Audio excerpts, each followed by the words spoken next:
మరణకరమైన రోగం వచ్చేసిందా, నేను చనిపోతానా అని తన యొక్క బ్రతుకును దేవుడి దగ్గర ఒక్కసారి చూపిస్తున్నానండి. దేవా, నేను ఏమైనా పొరపాట్లు చేశానా? నా జీవితంలో, నా బ్రతుకులో ఎప్పుడు ఎన్నడూ నా కొరకు ఆలోచించుకోలేదు, నీ కొరకే నేను ఆలోచించుకుంటున్నాను కదా. నాకు ఈ భయంకరమైన పరిస్థితి ఎందుకు వచ్చింది? కృప చూపండి తండ్రి దేవుడిని వేడుకున్నాడండి.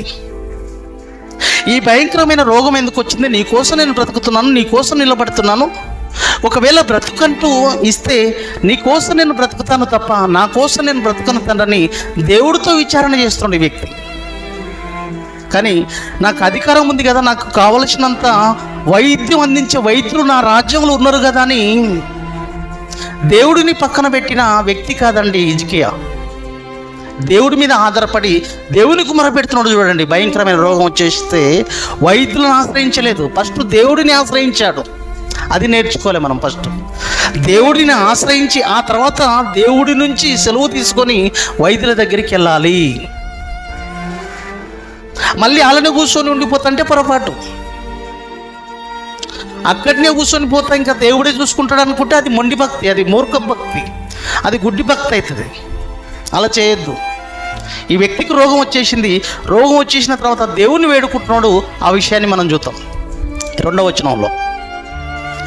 అప్పుడు ఆ రాజు హిజ్కియా తన ముఖము గోడ తట్టు తిప్పుకొని ఏమని మొదలుపెడుతున్నాడో, ఏమని విచారణ చేస్తున్నాడో, ప్రియమైన దేవుని వారలారా, ఇది మన బ్రతుకులో ఉండాలి, ఇది నీ బ్రతుకులో ఉండాలి.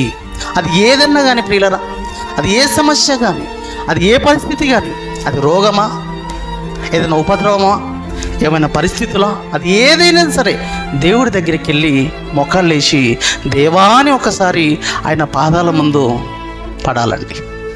అదే జరుగుతుంది, అదే చేస్తున్నాడు. చూడండి ఏమంటాడు 3వ వచనంలో, యెహోవా యథార్థ హృదయుడైన సత్యంతో నీ సన్నిధి నేను ఎట్లు నడుచుకుంటునో, నీ దృష్టికి అనుకూలంగా సమస్తమును నేను ఎట్లు జరిగించుతానో కృపతో జ్ఞాపకం చేసుకోమని హిజ్కియా కన్నీళ్లు విడిచుచు యెహోవాను ప్రార్థించను. దేవుడిని ప్రార్థించాడండి. చూసారా, రోగం వచ్చిన తర్వాత ఎవరి దగ్గరికి వెళ్ళాడు? మొట్టమొదట మరణకరమైన రోగం వచ్చేసింది. రోగం వచ్చేసిన తర్వాత నాకేమి రోగం వచ్చేస్తే నాకు కావలసిన అధికారం ఉంది, ఆస్తి ఉంది, వైద్యులు ఉన్నారు అన్న ఆలోచనలతో వైద్యులను ఆశ్రయించలేదు. ఎక్కడ వెళ్ళాడు? ఫస్ట్ చెప్పండి, ఎక్కడ వెళ్ళాడు?